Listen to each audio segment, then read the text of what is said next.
Bonjour, cette semaine je vais vous parler de Claude Hopkins. Claude Hopkins a vécu à la fin du 19e siècle. Il est l'un des pionniers de la publicité moderne et le plus grand copywriter. Un copywriter, c'est un rédacteur d'accroches publicitaires et de lettres de vente, qu'on appelle aussi un concepteur-rédacteur. Il était persuadé que la publicité n'existait que pour vendre quelque chose, qu'on devait mesurer ses effets pour justifier les résultats qu'elle produit. Si on peut se souvenir de lui, c'est aussi parce qu'il a contribué de façon significative à l'augmentation de l'hygiène personnelle. Il a popularisé l'habitude de se brosser les dents en faisant une campagne pour le dentifrice Pepsodent. Et il a aussi lancé le savon Palmolive aux États-Unis. Mais c'est pour une toute autre campagne que je voudrais vous en parler. C'est pour sa campagne pour la bière Schlitz. En 1909, l'entreprise Schlitz lui demande de réaliser une campagne publicitaire pour mettre en avant sa bière. À l'époque, toutes les brasseries mettaient en avant l'utilisation d'une eau très pure pour rendre la bière pure. Mais Hopkins a été le premier à expliquer dans le détail le process de fabrication, les compétences et l'expertise qu'il fallait pour fabriquer cette bière à partir d'une eau pure. Dans sa publicité, il écrivait « Toutes les bières sont refroidies dans la plaque de verre, dans la chambre d'air.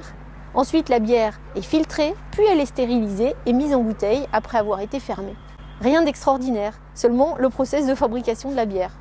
Seulement il a été le premier à expliquer en détail pourquoi la bière Schlitz était pure, et ça a été un très grand succès. C'est comme ça que cette bière s'est imposée aux États-Unis. Ce que je voudrais vous expliquer aujourd'hui, c'est ce concept marketing adapté à un centre équestre. Tous les centres équestres ont des chevaux en pension. Et en gros, 80% des centres équestres s'occupent à peu près de la même façon de leurs chevaux. C'est quand même rare d'avoir des endroits où les chevaux sont en très mauvais état, les box sont atroces, en tout cas, c'est probablement pas ceux qui regardent la vidéo aujourd'hui. Ce que vous allez me dire, c'est « Oui, mais on fait tous ça, on cure tous les box, on met tous de la paille, on nourrit tous avec du foin. » Ouais, en effet, nous le faisons tous. Mais est-ce que vous l'avez déjà montré et expliqué aux clients potentiels que vous avez et qui pourraient mettre leur cheval chez vous ? Ce que je vous propose, c'est de faire une petite vidéo pour vous montrer ce que ça pourrait donner. Je ne suis pas publicitaire ni réalisatrice, alors il faudra me pardonner l'amateurisme du montage. Ce qui est important, c'est l'idée. Mettre son cheval en pension à l'école d'équitation de la forêt, c'est veiller à son confort et son bien-être. Ici, les boxes sont vidées et nettoyées entièrement une fois par semaine. C'est comme un grand ménage. On sort tout et on change tout. Les boxes sont généreusement paillées tous les jours. Les chevaux sont ravis et se régalent de cette belle paille.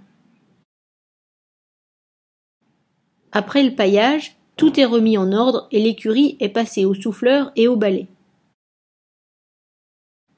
C'est quand même plus agréable quand c'est propre et rangé. Alors, qu'en pensez-vous? Mettez vos commentaires et vos questions sous cette vidéo pour que je puisse vous répondre. Si vous souhaitez travailler avec moi sur votre centre équestre, il me reste quelques places dans la session de coaching du second semestre 2015. Merci et à très bientôt.